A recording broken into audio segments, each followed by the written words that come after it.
Ang paggamit ng heat gun ay isang proseso na nangangailangan ng tamang init, wastong distansya at maingat na pagkontrol.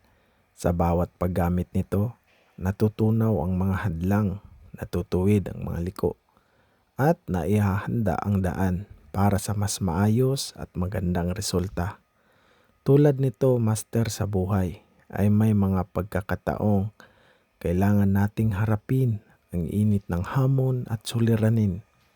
Ngunit sa tamang pasensya, kaalaman at dedikasyon, ang init na iyon ang maghuhubog sa atin upang maging mas matatag at mas mahusay. Kaya't anuman ang init na iyong dinaranas ngayon, master, tandaan na ito ang proseso ng paghubog para sa mas maayos at makabuluhang kinabukasan. Laban ka lang, master.